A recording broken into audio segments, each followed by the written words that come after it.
The old piano in apartment 4B had seen better days. Its wooden frame was scratched, some keys stuck when pressed too hard, and it hadn't been tuned in over a year. But when 7-year-old David touched those worn keys for the first time, something magical happened. His mother, Anna, was folding laundry in their small Vienna apartment when she heard it. At first she thought the sound was coming from their neighbor's expensive stereo system. The melody was too perfect, too beautiful to be coming from their broken-down piano. She walked to the living room and froze in the doorway. There was her son, barely tall enough to reach the keys properly, playing a piece she had never heard before. His small fingers moved across the keyboard like they belonged there. His eyes were closed and there was a peaceful smile on his face. Anna had never seen her energetic boy sit still for more than 5 minutes. Yet here he was, completely absorbed in creating music. "David, where did you learn that song?" she asked softly, not wanting to break the spell. He opened his eyes and looked at her with surprise. "I don't know, Mama. The piano told me how to play it." Anna's heart skipped a beat. She and her husband, Michael, worked double shifts at the local factory just to pay rent. They had bought the old piano from a garage sale for €50, thinking it might keep David entertained on rainy days. They never imagined it would reveal something extraordinary about their son. That evening, when Michael came home tired from work, Anna insisted he listen to David play. Michael was skeptical. He loved his son, but the boy was known for his wild imagination and short attention span. However, when David sat at the piano and began to play, Michael's jaw dropped. "How is this possible?" he whispered to his wife. The next day, Anna took David to see Mrs. Weber, an elderly piano teacher who lived in their building. Mrs. Weber had taught piano for over 40 years before retiring. She was known to be strict and didn't easily impress anyone. "Please, just listen to him for a few minutes," Anna begged. Mrs. Weber sighed and agreed, expecting to hear the usual clumsy attempts of a beginner child. But when David played, her expression changed completely. She sat up straighter, leaned forward, and her eyes grew wide with amazement. "This boy has never had lessons?" she asked. "Never," Anna confirmed. Mrs. Weber was quiet for a long moment. Then she said something that would change David's life forever. "This child has a gift I have only seen once before in my entire career. You must nurture this talent no matter what it costs you." The Weber family made a decision that night that would test their love and sacrifice for years to come. They would do whatever it took to help David develop his musical abilities. Mrs. Weber agreed to teach David for free, recognizing his exceptional talent. Within weeks, she realized that David was learning faster than she could teach. He would master pieces that took other students months to learn in just a few days. More remarkably, he seemed to understand the emotions behind the music instinctively. "He doesn't just play the notes," Mrs. Weber told his parents. "He feels them. This is not something you can teach. It's something you're born with." Word of David's talent began to spread through their neighborhood. People would stop by their apartment building just to hear the young boy play. The landlord, who usually complained about noise, made an exception for David's piano playing. By age 8, David was performing at local community events. His parents scraped together money to buy him proper concert clothes, a small black suit that Anna altered herself to fit his tiny frame. When David walked onto the stage, he looked like a miniature professional musician. His first real performance was at the Vienna Children's Music Festival. Anna and Michael sat in the audience holding hands and praying that David wouldn't be nervous. But as soon as their son sat at the grand piano, something transformed in him. The shy, playful boy they knew at home became someone else entirely, a serious artist who commanded the attention of everyone in the room.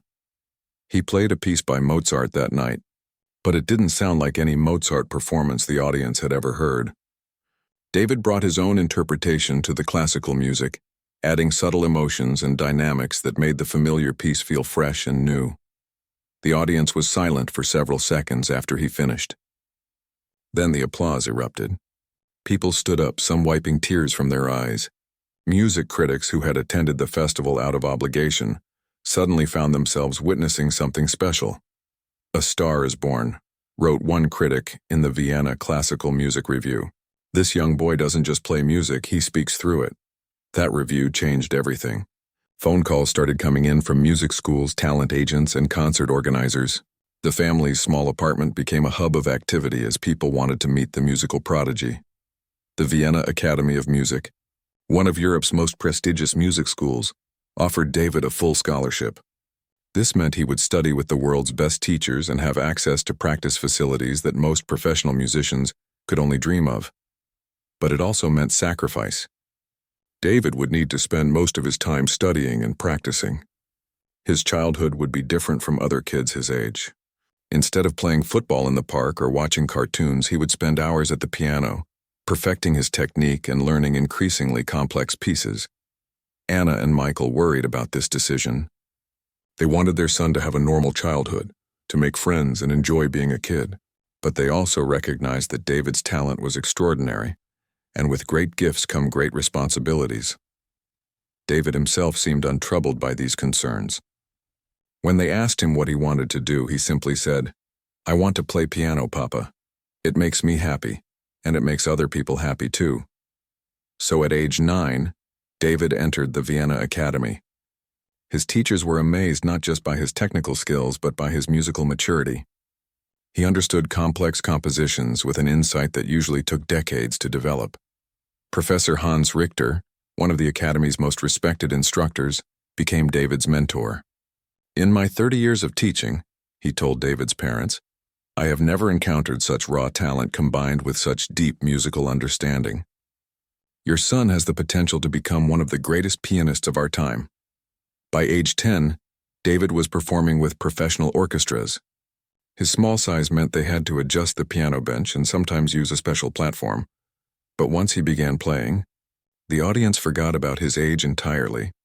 His first performance with the Vienna Philharmonic happened on a cold December evening. The concert hall was packed with music lovers eager to hear the young prodigy everyone was talking about. David wore his best suit, still too big despite Anna's careful alterations, and walked confidently to the piano. That night, he played Rachmaninoff's Piano Concerto No. 2, one of the most challenging pieces in classical music. The orchestra members, initially skeptical about performing with such a young musician, found themselves following his lead as he brought new life to the familiar composition. When the final note faded, the silence stretched for what felt like an eternity. Then the applause began. Not polite appreciation, but thunderous emotional recognition of something truly special. The audience gave him a standing ovation that lasted 15 minutes. David had arrived on the world stage, and there was no turning back.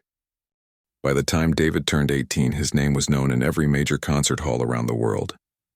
The shy boy from Vienna had become a global sensation, traveling from city to city, performing for audiences who paid hundreds of dollars just to hear him play. His schedule was intense. Monday in New York, Wednesday in London, Friday in Tokyo. Private jets, luxury hotels, and backstage areas filled with flowers and congratulatory notes had become his normal life. His childhood bedroom in Vienna now served as a storage room for awards and recognition certificates from music organizations worldwide. David's parents had quit their factory jobs years ago to support his career. His mother, Anna, now traveled with him as his personal assistant, making sure he ate properly and got enough rest between performances. His father, Michael, managed his business affairs, though they had hired a team of professionals to handle the growing complexity of David's career. The money was beyond anything the family had ever imagined. David's performance fee had reached 6 figures per concert. His recorded albums topped classical music charts and even crossed over to mainstream success. The boy who had once played on a broken piano in a tiny apartment now owned 3 grand pianos in 3 different countries. His New York penthouse overlooked Central Park. The apartment was filled with beautiful furniture, original artwork, and of course a stunning Steinway piano positioned by the large windows. When David played there, especially during sunset, the combination of music and city lights created an almost magical atmosphere. His Paris apartment was smaller but equally elegant, located in the historic district near the Louvre Museum. David loved the European classical atmosphere and would often take walks along the Seine River to clear his mind between practice sessions. But it was his Vienna home that remained closest to his heart. He had bought a beautiful house in the hills outside the city, complete with a music room that had perfect acoustics. This was where he felt most like himself, where he could play without the pressure of performance or the expectations of critics. The critics, meanwhile, had run out of ways to praise his performances. Transcendent, otherworldly, a gift to humanity. These were typical descriptions of David's concerts. Music magazines featured him on their covers regularly. The New York Times called him the most important classical musician of his generation. His interpretation of Chopin had become legendary. Music students around the world studied recordings of his performances, trying to understand how he brought such emotion and technical perfection together. His version of Chopin's Ballade No. 1 was considered the definitive recording, the standard by which all other performances were measured. Rachmaninoff's complex compositions, which challenged even the most skilled pianists, seemed effortless when David played them. His hands moved across the keyboard with incredible speed and precision, but it never felt mechanical. Every note carried meaning, every pause had purpose. The concert halls where he performed were always sold out months in advance. Tickets were so difficult to obtain that some people paid thousands of dollars to scalpers just for the chance to experience David's music live. His performances were events, cultural moments that people talked about for years afterward. But success at this level came with unexpected challenges. David's days were carefully scheduled down to the minute. Wake up at 7 a.m., breakfast while reviewing sheet music, practice from 9 to 12, lunch meeting with his management team, more practice from 2 to 5, dinner, then either a performance or an early bedtime to prepare for travel the next day. He rarely had time for normal social interactions.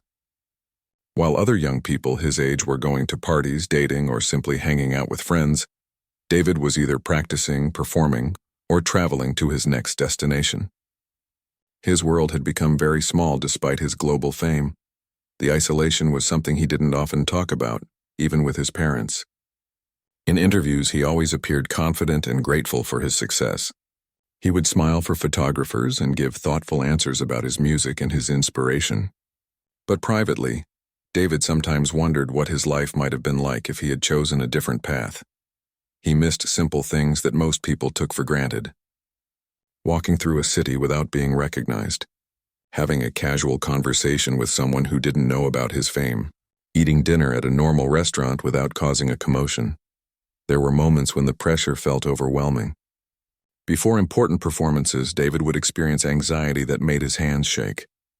He had developed a pre-concert routine that helped calm his nerves. 15 minutes of meditation, followed by playing scales slowly and deliberately, then a final practice run of the most challenging sections of his program. His parents worried about him, though they tried not to show it. They could see the toll that constant travel and pressure were taking on their son. Anna would sometimes find David staring out the window of whatever hotel they were staying in, looking lost in thought. "Do you ever regret this life?" she asked him once during a quiet moment in Berlin. David was quiet for a long time before answering. "I love the music, Mama. I love what happens when I play and people feel something beautiful. But sometimes I wonder who I would be if I wasn't always David the pianist." Despite these private moments of doubt, David's performances never showed any sign of his internal struggles. On stage, he transformed into someone completely confident and in control. The music flowed through him naturally, and his connection with the audience was powerful and real. His recordings continued to break sales records for classical music. His album of Liszt compositions spent 6 months at number 1 on the classical charts. When he released a collection of his favorite Beethoven sonatas, it became the fastest-selling classical album in years. Media appearances became part of his routine. Television interviews, magazine photo shoots, and documentary films about his life and career. David learned to navigate these situations professionally, always representing himself and classical music in a positive way. He used his fame to support causes he cared about. David established a foundation that provided musical instruments to schools in low-income areas. He performed benefit concerts for disaster relief and medical research. These activities gave him a sense of purpose beyond his own career success. The music industry treated him like royalty. Record executives competed for the chance to work with him. Concert promoters offered increasingly large sums for his performances. Other musicians spoke of him with respect and admiration, recognizing his exceptional talent and professionalism. By his mid-20s, David had achieved everything a classical musician could dream of. He had performed in every major venue, worked with the world's best orchestras, and earned the respect of critics and audiences worldwide. His technical skill was unmatched, his interpretations were revered, and his career seemed destined to continue at this extraordinary level for decades to come. But success, David was about to learn, could be more fragile than anyone expected. Sometimes the very thing that makes you greatest can also be the thing that brings you to your knees. The letter arrived on a Tuesday morning in March, mixed in with the usual pile of fan mail, interview requests, and business correspondence that arrived daily at David's management office. His assistant, Rebecca, normally handled all the routine mail, but something about this particular envelope caught her attention. It was handwritten, which was unusual in their world of professional typed letters and email communications. The return address showed a place called Willowbrook Hospice in Montana, not exactly the kind of venue that typically requested David's services. Most importantly, it wasn't addressed to David Laurent Management or Mr. Laurent's representatives like the business letters. It was simply addressed to David Laurent, Pianist, in careful elderly handwriting. Rebecca almost set it aside with the fan letters, but curiosity got the better of her. She opened it and found a single sheet of paper with a message that was unlike anything in David's usual correspondence. "Dear Mr. Laurent," it began, "my name is Helen Rodriguez, and I am the director of Willowbrook Hospice here in Montana. I am writing to you not because I expect you to say yes, but because I believe you should know that your music has meant something very special to our residents and their families. We are a small facility that cares for people in their final weeks and months. Many of our residents have spoken about your recordings, how your music brings them comfort and peace during difficult times. One of our residents, a young girl named Lucy, has listened to your recording of Chopin's Nocturne in E-flat major every night for the past 6 months. Her grandmother tells me it's the only thing that helps her sleep peacefully. I know you perform in grand concert halls for thousands of people, and our little hospice with 25 residents cannot offer you the audience or the compensation you deserve. But I wanted to ask, on behalf of all the people here whose lives have been touched by your music, if you might consider visiting us someday. We are not asking for a full concert or any kind of publicity. We simply thought that maybe, if you were ever in this part of the country, you might stop by and perhaps play a song or two for people who love your music, but will never have the chance to hear you perform live. I understand if this request is not possible. I just wanted you to know that your music matters to people in ways you might never have imagined. With deep respect and gratitude, Helen Rodriguez, Director, Willowbrook Hospice." Rebecca read the letter twice before walking to David's practice room. She found him working on a particularly challenging section of a Prokofiev concerto, preparing for his upcoming performances in Chicago and Boston. "David, there's a letter here I think you should see," she said, interrupting his practice. David looked up, slightly annoyed at the interruption. His schedule was incredibly tight, and every minute of practice time was important. "Can it wait until later? I need to get this passage perfect before tomorrow's rehearsal." "I think this one is different," Rebecca insisted, handing him the letter. David took it reluctantly and began reading. As he read, his expression changed. The annoyance faded, replaced by something softer, more thoughtful. He read the letter a second time, then set it down on the piano bench beside him. "Where did you say this place is?" he asked. "Montana." "It's a hospice, a place where people go when they're—" Rebecca paused, not sure how to explain. "I know what a hospice is," David said quietly. He picked up the letter again and stared at it for a long moment. That evening, David couldn't stop thinking about the letter. During dinner with his parents at an expensive Manhattan restaurant, he found himself distracted. His mother noticed his unusual silence. "Is everything all right, darling? You seem far away tonight." David pulled out the letter and handed it to her. His parents read it together, exchanging glances as they processed its contents. "That's very touching," his mother said. "It's wonderful that your music brings comfort to people." His father nodded in agreement.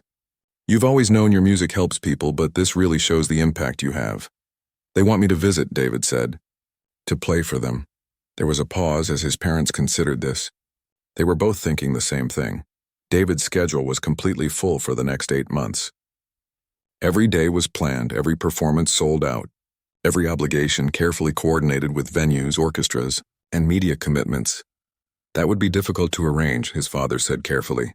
"Your next free weekend isn't until November, and even then we have the recording session in Vienna scheduled." "I know," David said. "But this isn't about my schedule." His mother reached across the table and took his hand. "What do you mean, sweetheart?" David was quiet for a moment, trying to find the right words. "When was the last time someone asked me to play just because they loved music? Not because they wanted to make money, or because it was good for my career, or because it would get them publicity. When was the last time someone asked me to play simply because they thought it would make people happy?" His parents didn't have an answer for that question. That night, David lay in bed in his New York penthouse, looking out at the city lights and thinking about the letter. He tried to imagine what life was like at a hospice in Montana. He thought about Lucy, the young girl who listened to his recording every night. He wondered what it would be like to play for an audience of 25 people instead of 2,000. The next morning, David called his manager, James Morrison, who had guided his career for the past 10 years. "James, I want to make a trip to Montana," David announced without any preliminary conversation. There was silence on the other end of the phone. Then James laughed. "That's funny, David. Montana? What's in Montana?" "A hospice that wants me to perform for their residents." The laughter stopped. "David, you can't be serious. Do you know how many requests like this we get? If we said yes to every small venue that wanted you to perform, you'd never have time for your real career." "This feels different, James." "Different how?" "Look, I understand the appeal of charity work, and we donate to plenty of causes. But you have responsibilities. You have contracts. People have paid a lot of money to see you perform in proper venues." David understood James's perspective. His manager had worked hard to build his career to its current level. From a business standpoint, a trip to a small hospice in Montana made no sense at all. But business wasn't what was driving David's interest in this request. "What if we could arrange it during my break next month?" David suggested. "I have 3 days between the Boston performance and the European tour. David, you need that time to rest and prepare. The European tour is 17 cities in 3 weeks. You can't afford to be tired before it starts." That afternoon, David read the letter again. Something about Helen Rodriguez's words stayed with him. She had written that his music mattered to people in ways he might never have imagined. The phrase echoed in his mind during his practice session. For years, David had measured his success by traditional metrics: sold-out concerts, positive reviews, album sales, and prestigious venues. But Helen's letter reminded him of something he had almost forgotten: the simple, powerful connection between music and human emotion. By evening, David had made his decision. He called James back. "I'm going to Montana," he said. "I'll pay for the travel myself if necessary, and I'll make sure it doesn't interfere with any of my contracted performances." "But I'm going." James tried to talk him out of it for another 20 minutes. But David's mind was made up. 3 weeks later, against the advice of his manager and the concerns of his parents, David found himself on a small plane flying over the mountains of Montana, heading towards something completely different from anything he had experienced in his professional career. The drive from the small Montana airport to Willowbrook Hospice took David through landscape, unlike anything he was used to seeing. Rolling hills covered in golden grass stretched to the horizon, interrupted by clusters of pine trees and the occasional farmhouse. The sky seemed bigger here, wider and more open than the narrow views between skyscrapers he knew from his life in major cities. His rental car pulled up to a modest single-story building surrounded by well-maintained gardens. Willowbrook Hospice looked nothing like the grand concert halls where David usually performed. It was simple, peaceful, and somehow welcoming in a way that surprised him. Helen Rodriguez met him at the front door. She was a woman in her 60s with kind eyes and gray hair pulled back in a practical ponytail. Her face lit up when she saw David approaching. "Mr. Laurent, I cannot believe you actually came," she said, extending her hand warmly. "When you called to say you were planning to visit, I thought I might be dreaming." David shook her hand and smiled. "Please call me David, and thank you for writing to me. Your letter meant more to me than you might realize." Helen led him through the hospice, which was designed to feel more like a comfortable home than a medical facility. The walls were painted in soft, calming colors, and natural light flowed through large windows. Residents could be seen in the common areas, some reading, some talking with family members, others simply resting in comfortable chairs. "We've set up a small performance space in our main activity room," Helen explained as they walked. "Nothing fancy, just our old upright piano and some chairs arranged in a circle. Most of our residents who are able will be joining us, plus some family members who happen to be visiting today." David nodded, though he felt a strange nervousness that was unfamiliar to him. He had performed for presidents, royalty, and the most sophisticated audiences in the world, but something about this small, intimate setting made him feel more anxious than usual. "Before we begin," Helen said, stopping outside the activity room, "there's someone I'd like you to meet." She led him to a sunny corner of the building where a young girl sat in a wheelchair by a large window. The girl appeared to be about 8 years old, with thin brown hair and pale skin that suggested she had been ill for some time. Despite her fragile appearance, her eyes were bright and alert. "Lucy, I'd like you to meet someone very special," Helen said gently. "This is David Laurent, the pianist whose music you love so much." Lucy's eyes widened with surprise and delight. "Really? The real David Laurent who plays Chopin so beautifully?" "Yes, really," David said, kneeling down beside her wheelchair so they could speak at eye level. "I hear you listen to my recordings." "Every night," Lucy said with a smile. "Your nocturne in E-flat major helps me sleep.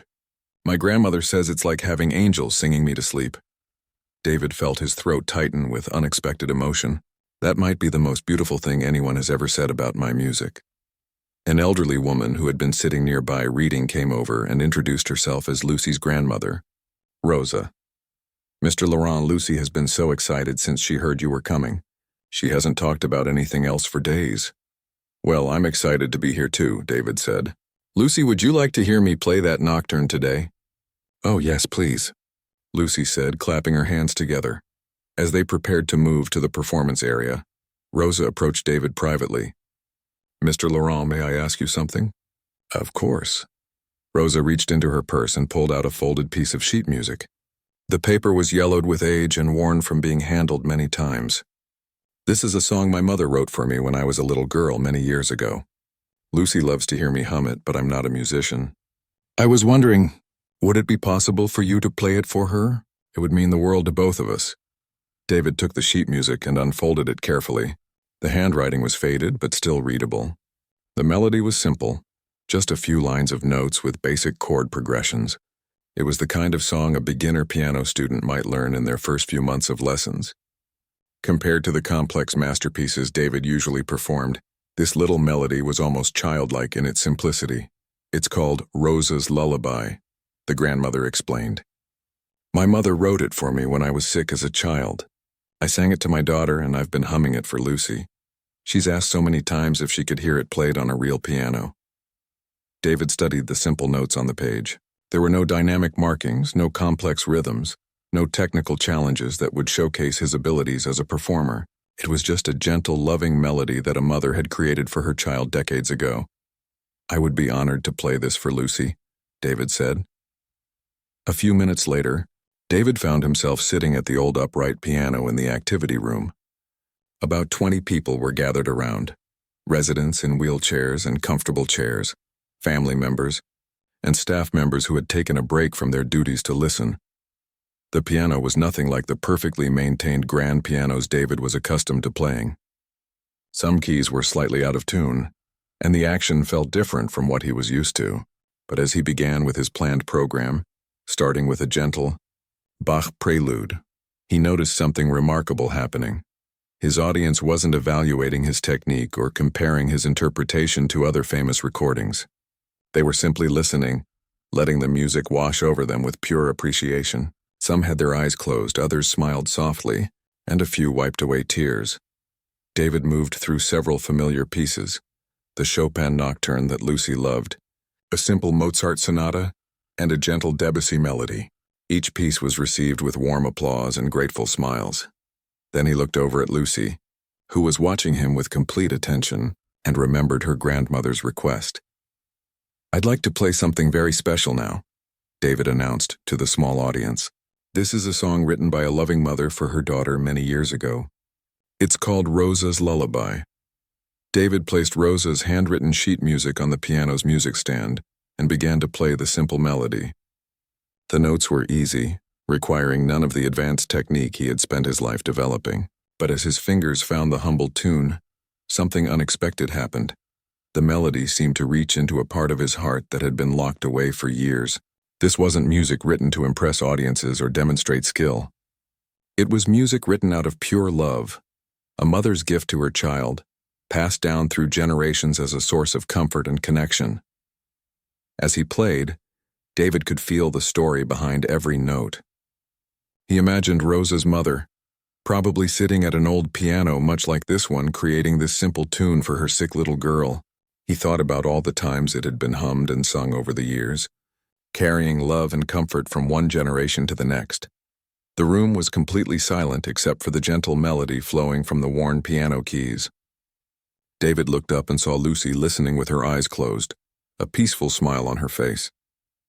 Her grandmother Rosa was crying quietly, hearing her mother's song played on a real piano for the first time in decades. But something was happening to David that he hadn't expected. As he continued playing the simple lullaby, emotions he hadn't felt in years began to surface. The pure, uncomplicated love behind this music touched something deep inside him that all his years of technical training and professional success had somehow covered up. As David continued playing Rosa's simple lullaby, something inside him began to crack. The melody was so pure, so filled with genuine love and care, that it stripped away all the layers of professionalism and performance that had defined his life for so many years. He had played for presidents and kings, performed in the most prestigious concert halls in the world, and received standing ovations from audiences of thousands. But sitting at this old, slightly out-of-tune piano in a small hospice in Montana, playing a grandmother's simple lullaby for a dying child, David felt something he hadn't experienced since he was a little boy discovering music for the first time. The emotion hit him like a wave. His fingers continued moving across the keys, but his vision began to blur as tears filled his eyes. He tried to maintain his composure, the way he had been trained to do throughout his career, but the feelings were too powerful to control. This wasn't just about the music anymore. It was about everything he had lost along the way to becoming the world's greatest pianist. It was about the simple joy of making music that he had forgotten in his pursuit of perfection. It was about human connection and love and all the things that really mattered, but had somehow been pushed aside in his climb to the top of his profession. David's hands began to tremble as he played. The simple melody that should have been so easy for someone of his skill level suddenly felt overwhelming. Each note carried the weight of years of suppressed emotion, years of living for his career instead of living for the music itself. He could see Lucy watching him with concern, her young face showing worry that something was wrong. Her grandmother Rosa leaned forward in her chair, sensing that this moment had become something more significant than anyone had expected. David tried to push through it. He had never failed to complete a performance in his entire professional career. No matter how tired he was, how much pressure he felt, or what personal struggles he might be dealing with, he always finished what he started. Music critics often praised his reliability as much as his talent, but as he reached the final phrases of the lullaby, his emotional walls completely crumbled. The simple beauty of the grandmother's song, combined with the sight of Lucy's trusting face and the knowledge that she was living her final weeks, overwhelmed him completely. His hands stopped moving. The music fell silent in the middle of the final phrase, just a few notes short of the ending. David sat frozen at the piano bench, his shoulders shaking as tears flowed freely down his face. In front of 20 people who had gathered to hear the world's greatest pianist perform, he was falling apart. The silence in the room was profound. No one knew what to do or say. Helen Rodriguez started to move toward the piano, thinking David might need medical attention.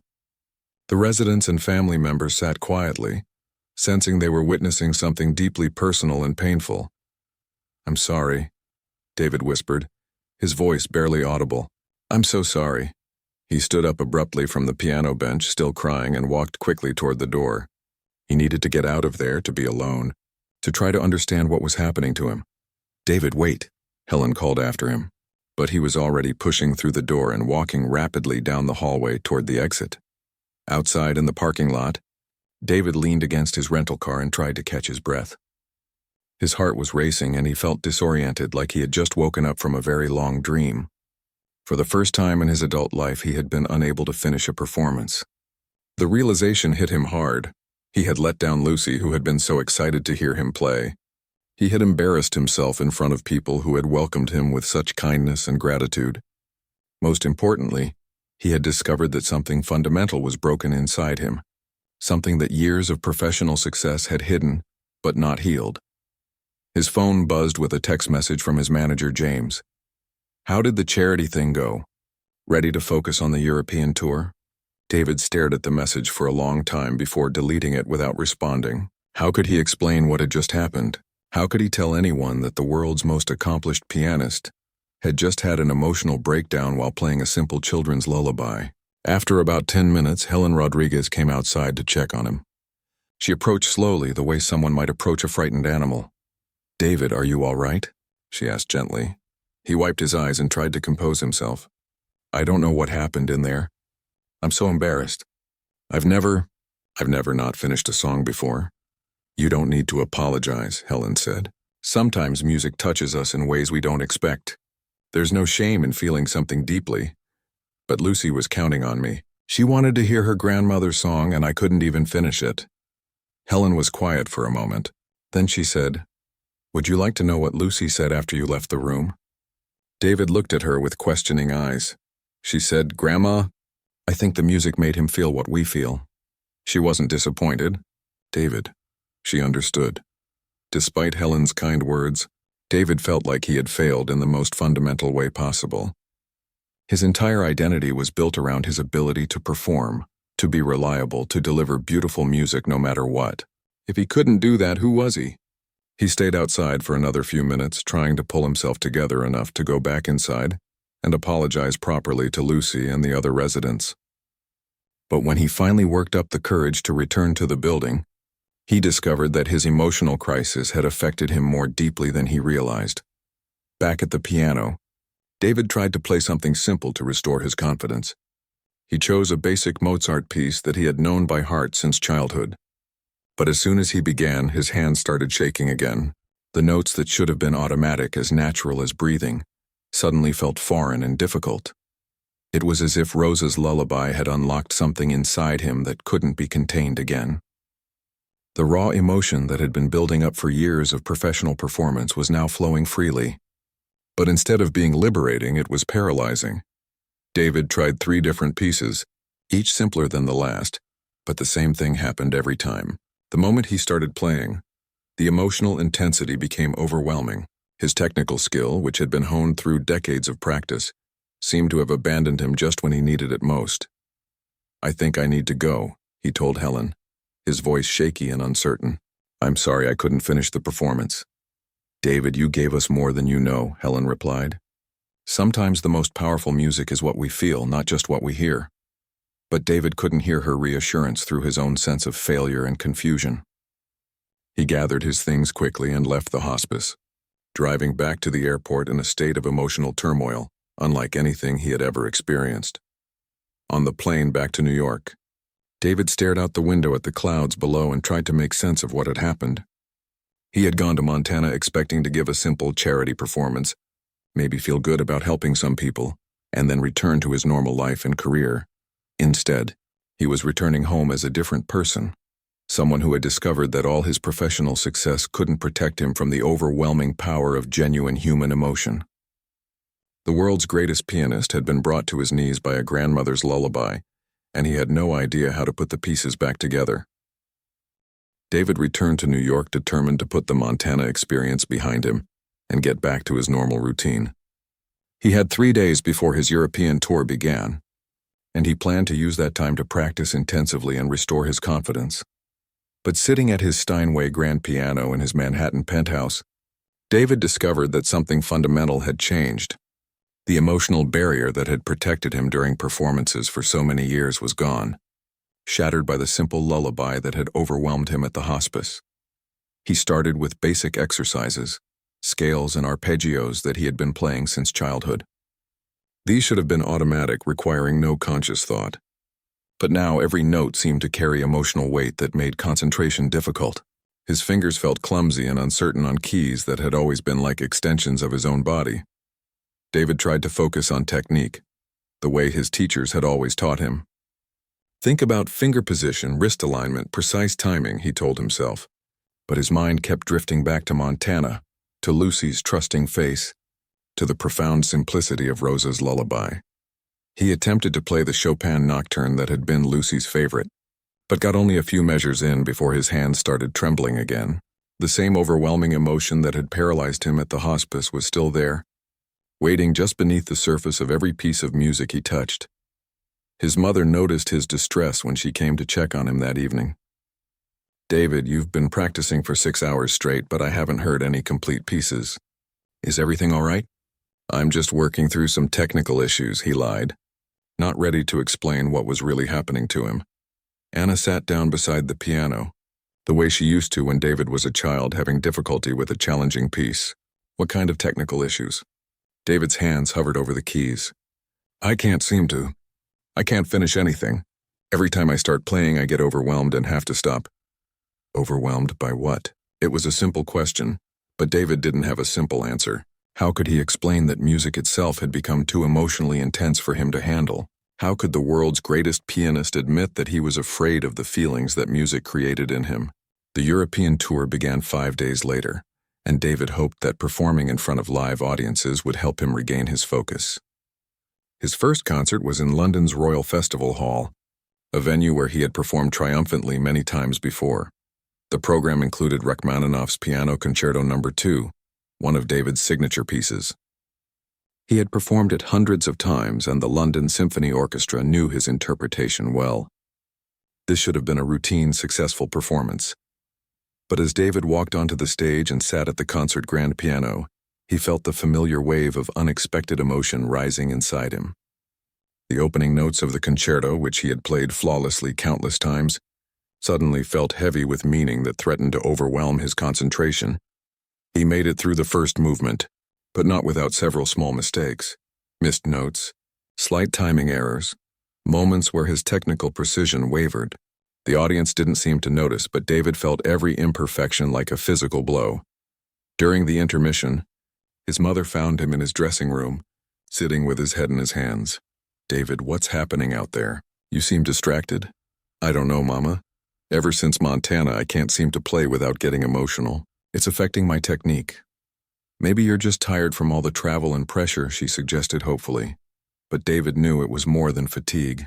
Something essential had shifted in his relationship with music, and he didn't know how to get back to the controlled, professional approach that had defined his career.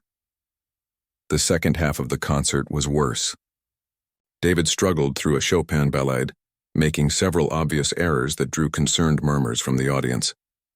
His normally flawless technique seemed to abandon him at crucial moments, particularly during passages that reminded him somehow of the simple emotional directness he had encountered in Rosa's Lullaby.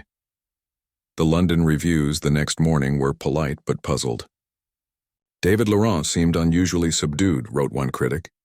While his interpretation was as thoughtful as always, his technical execution lacked the precision we have come to expect. David read the reviews with growing panic. His reputation had been built on reliability and perfection. If critics were noticing problems with his playing, his career could be in serious trouble. The Vienna concert 3 days later was even more difficult. Playing in his home city, in front of an audience that had watched him grow from a child prodigy to an international star, David felt enormous pressure to prove that the London performance had been an anomaly. But the same thing happened. Partway through a listitude, a particularly expressive passage triggered the same overwhelming emotion that had paralyzed him in Montana. His hands began to shake, and he missed several notes in a section he could normally play with his eyes closed. The Viennese audience was more forgiving than the London critics had been, but David could see the concern in their faces. These people had watched him perform since he was a teenager. They knew something was wrong. After the Vienna concert, David's father Michael pulled him aside for a serious conversation. "Son, I'm worried about you. Your playing is different and not in a good way. Maybe we should cancel the rest of the tour and get you checked by a doctor." "There's nothing medically wrong with me, Papa," David said, though he wasn't entirely sure that was true. "Then what's happening? You've been the most reliable performer in classical music for 15 years. Suddenly you're making mistakes, struggling with pieces you've played perfectly hundreds of times." David tried to explain about Montana, about the lullaby, about the emotional breakthrough that had somehow broken his ability to perform with his usual controlled precision, but his father looked more confused than enlightened by the explanation. So you're saying that playing for sick people has somehow made you unable to play for regular audiences? It's not that simple, David said. But he couldn't make his father understand something he barely understood himself. The Munich concert was a disaster. David made so many errors during a Beethoven sonata that the audience began to shift uncomfortably in their seats. During what should have been a triumphant finale, his hands froze completely for several seconds in the middle of a challenging passage. For the first time in his career, the applause at the end of a David Laurent concert was merely polite rather than enthusiastic. The German critics were less kind than their London counterparts had been. Laurent struggles through disappointing performance, read one headline. Another review questioned whether the pianist was dealing with personal problems that were affecting his ability to perform. David's manager James flew to Munich. Immediately after reading the reviews, David, what the hell is going on? He demanded during an emergency meeting in David's hotel room. You've never had problems like this before. Are you sick? Are you on some kind of medication? Are you having a nervous breakdown? I don't know, David admitted. Ever since I played that charity concert in Montana, I can't seem to control my emotional response to the music. It's like something opened up inside me that I can't close again. James looked at him with a mixture of frustration and concern. David, you have 17 more cities on this tour. Venues are sold out. Orchestras are prepared. Critics are planning to review your performances. You can't just fall apart in the middle of your career. I'm not doing this on purpose, David said defensively. Then figure out how to fix it fast. Your reputation is everything in this business, and right now word is getting out that David Laurent is having problems. If this continues, it won't matter how great you used to be. That night, alone in his Munich hotel room, David sat at the small practice keyboard he traveled with and tried once again to play simple pieces without getting overwhelmed by emotion. But every melody seemed to connect directly to his heart in a way that made controlled professional performance impossible.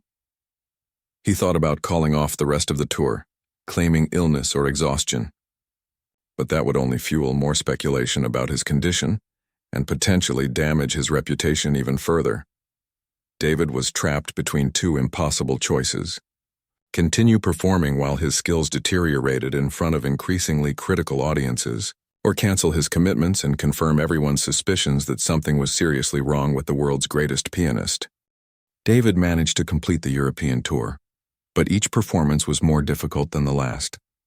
By the time he returned to New York, music critics across the continent were openly speculating about what had happened to the once flawless pianist. Some suggested he was dealing with a medical condition. Others wondered if the pressure of constant performing had finally caught up with him. David retreated to his Manhattan penthouse and tried to avoid reading the reviews, but his manager James made sure he understood the gravity of the situation. David, we need to talk, James said during a tense meeting in David's living room. The Steinberg Foundation is reconsidering their commission for next year. The London Symphony is asking questions about your upcoming dates. People are starting to wonder if you're reliable anymore. I just need some time to work through this, David said, though he had no idea how to actually solve his problem. How much time? You have the Carnegie Hall performance next month, then the Tokyo dates, then the recording session for the new album. These commitments represent millions of dollars and hundreds of people's livelihoods. David understood the business implications, but he couldn't simply will himself back to his former level of performance. Every time he sat at the piano, the same thing happened: overwhelming emotion that made controlled playing impossible. 2 weeks later, David was practicing in his apartment when his phone rang. He almost didn't answer it, as he had been avoiding most calls from journalists and industry people who wanted to know about his recent struggles. But when he saw it was a Montana area code, curiosity made him pick up. Hello, David? This is Helen Rodriguez from Willowbrook Hospice. David's heart started beating faster. He hadn't spoken to anyone from Montana since the day he had fled from the hospice, unable to finish his performance. Hello, Helen, he said quietly. I hope you don't mind me calling. I got your number from your management company. I told them I was a personal friend. It's okay. Is everything all right? There was a pause on the other end of the line. David, I'm calling because I thought you should know. Lucy passed away yesterday morning. The words hit David like a physical blow. He sat down heavily in the chair next to his piano, the phone pressed against his ear. She was peaceful, Helen continued. She was listening to your recording of the Chopin Nocturne when she went to sleep. Her grandmother Rosa was with her. David couldn't speak. The image of the bright-eyed little girl who had been so excited to meet him filled his mind. There's something else, Helen said gently. Rosa asked me to call you because Lucy had been asking about you. She wanted to know if you were okay after what happened during your visit. She was worried about you, David. Even in her final weeks, she was concerned about whether you were all right. Tears began flowing down David's face as he absorbed this information. While he had been struggling with his career and reputation, Lucy had been thinking about him, worrying about his well-being. Rosa wanted you to know that Lucy never felt disappointed about what happened during your visit, Helen continued. She said Lucy understood that sometimes music makes people feel things so deeply that they can't control their reactions. She thought it meant you really felt the music the same way she did. After Helen hung up, David sat alone in his apartment for a long time, thinking about Lucy and her grandmother and the simple lullaby that had started his emotional crisis. That evening, he received a package by overnight delivery. Inside was an envelope with his name written in the same careful handwriting he remembered from Rosa's original sheet music. The letter was brief.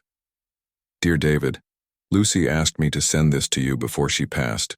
She said it was important that you have your grandmother's song, because it helped you feel what music is really supposed to make people feel.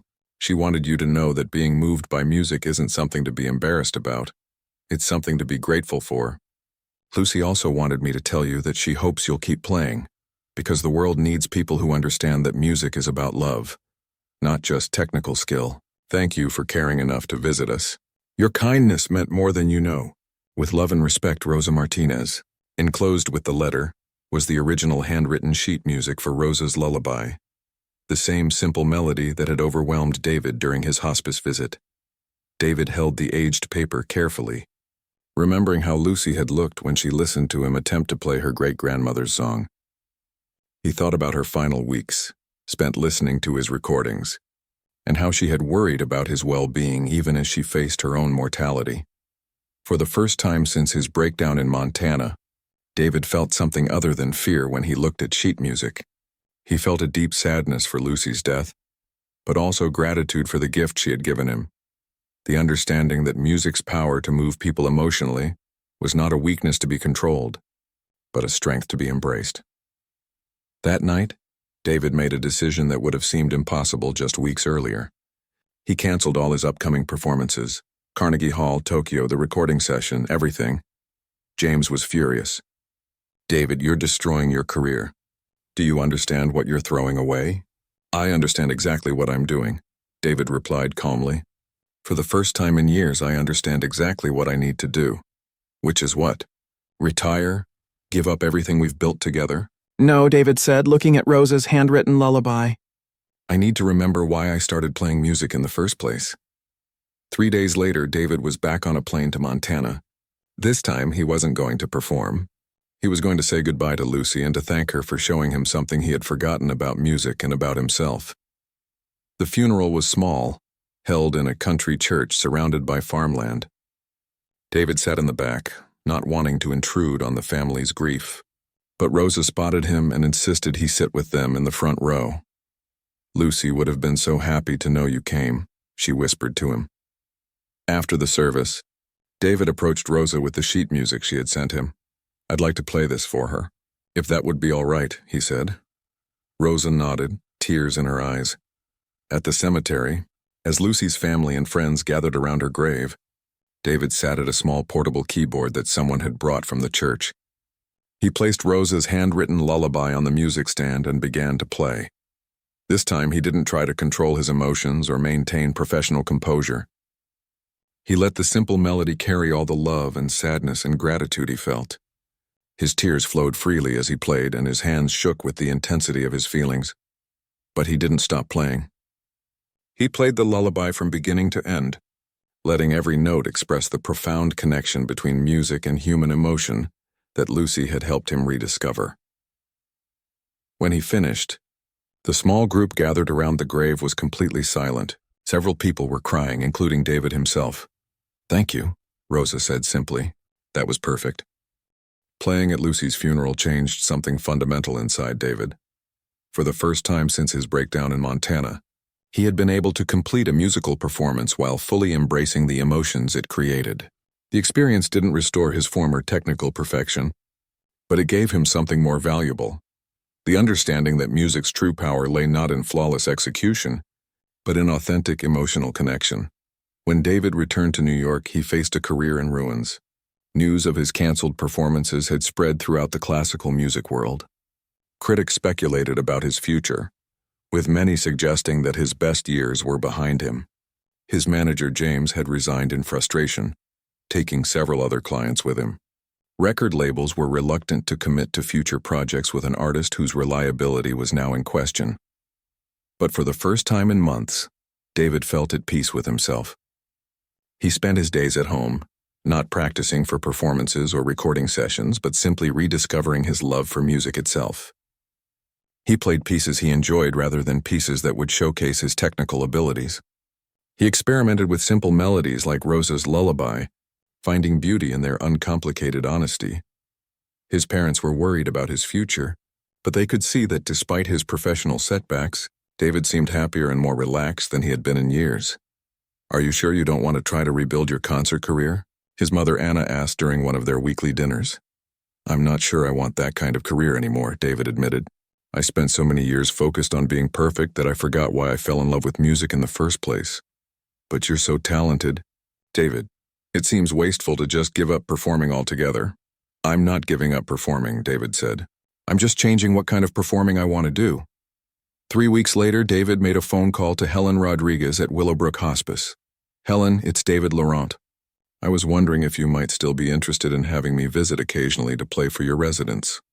There was surprise in Helen's voice. "David, of course we'd be honored to have you visit any time. But are you sure? I know you have a very demanding career." "Not anymore," David said. "I've decided to make some changes in my life. I'd like to start by coming back to Montana if you'll have me." David's return to Willowbrook was very different from his first visit. This time he came not as a famous pianist doing a charity appearance, but as someone seeking to rediscover the true meaning of music through service to others. He played Rosa's Lullaby for the residents, telling them the story of Lucy and how her great-grandmother's simple melody had taught him something important about the connection between music and love. This time, when emotion overwhelmed him during the performance, he didn't flee. He let the tears come and he finished the song. The residents responded with deep appreciation, not for his technical skill, but for his willingness to be vulnerable and authentic in his music making. Word of David's transformation began to spread, though not through the usual classical music publicity channels. Instead, news traveled through networks of healthcare workers, families dealing with illness, and communities that had been touched by his new approach to performance. Requests began coming in from other hospices, hospitals, and care facilities. David accepted these invitations selectively, choosing venues where he felt he could make a meaningful difference rather than simply showcase his abilities. His performances in these settings were unlike anything from his former career. He played simpler repertoire, often taking requests from audience members for songs that held personal meaning for them. Sometimes he would learn a piece on the spot, working out melodies by ear with the same natural musical instinct that had amazed people when he was a child. David also began visiting music schools, particularly programs that served underprivileged children. Instead of giving master classes focused on advanced technique, he talked about music as a means of emotional expression and human connection. "Don't worry about playing perfectly," he would tell young students. "Worry about playing honestly. The audience can hear the difference." His approach was revolutionary in a field that had always prioritized technical precision above all else. Some traditional classical music critics dismissed his new focus as a waste of his talents, but others began to recognize that David was pioneering a different way of thinking about musical performance and its role in society. 6 months after Lucy's funeral, David received an invitation that surprised him. The New York Community Hospital asked him to perform for their pediatric cancer ward.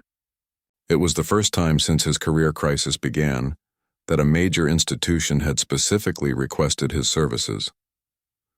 The performance was scheduled to take place in the hospital's small chapel, with an audience of patients, families, and medical staff. David prepared carefully, choosing pieces that he felt would bring comfort and hope to people facing difficult circumstances. As he played that evening, David realized that his technical abilities, while not at their former peak, had stabilized at a level that was more than adequate for his new purposes. More importantly, his emotional connection to the music was deeper and more authentic than it had ever been during his years as a classical superstar. He played several pieces from his traditional repertoire, including the Chopin nocturne that Lucy had loved. But the most powerful moment came when he played Rose's Lullaby, explaining its significance and how it had taught him about music's true purpose. A young boy in the audience, probably 8 years old and clearly undergoing cancer treatment, raised his hand during the question period afterward. "Mr. David," he said, "that grandmother song made me feel like my mom was hugging me. Could you teach me to play it?" David spent the next hour sitting beside the boy at the piano, patiently showing him how to play the simple melody. It was the most fulfilling musical experience he had had in years. The hospital performance led to others. Medical centers, senior living facilities, and community organizations began reaching out to David for performances that prioritized healing and connection over entertainment and prestige. David established a foundation to support this work, funding programs that brought musicians to healthcare settings and taught young artists about the therapeutic applications of music. He called it the Lucy Foundation, in honor of the little girl whose love for a simple lullaby had changed his understanding of music's true power. His former colleagues in the classical music world had mixed reactions to David's transformation. Some saw it as an inspiring example of an artist using his talents for social good. Others viewed it as a waste of extraordinary abilities that could have continued to serve the highest levels of musical art. David himself had no regrets about the path he had chosen. Standing in the pediatric ward of a children's hospital, watching a young cancer patient smile while listening to Rose's Lullaby, he knew he had found his true calling. "Music isn't about showing people how talented you are," he often said in interviews about his new work. "It's about showing people how much they matter." 2 years after his breakdown at Willowbrook Hospice, David received an unexpected phone call from the Vienna Philharmonic, inviting him to perform at their annual benefit concert for children's charities. It would be his first appearance at a major venue since his career crisis began. David accepted the invitation, but with conditions that reflected his changed priorities. Instead of performing a traditional concerto, David chose to play a program of simple, emotionally direct pieces that would be accessible to the mixed audience of donors and families benefiting from the charity. He included Rose's Lullaby as the centerpiece of his performance, telling Lucy's story and explaining how a grandmother's simple song had taught him the true meaning of musical greatness. The performance was a triumph, but not in the way David's former concerts had been. The audience didn't applaud his technical virtuosity. They were moved by his authenticity and his commitment to using music as a bridge between hearts. The reviews the next day reflected this new understanding of David's artistry. "Laurent has lost none of his musical gifts," wrote one critic. "He has simply learned to use them in service of something larger than his own career." As David read those words, he thought about Lucy and Rosa and all the people whose lives had been touched by the simple power of authentic musical expression. He had indeed lost something in his transformation from classical superstar to musical healer. He had lost the crushing pressure of always needing to be perfect. What he had gained was far more valuable: the joy of using his gifts to remind people of their own humanity, one simple melody at a time.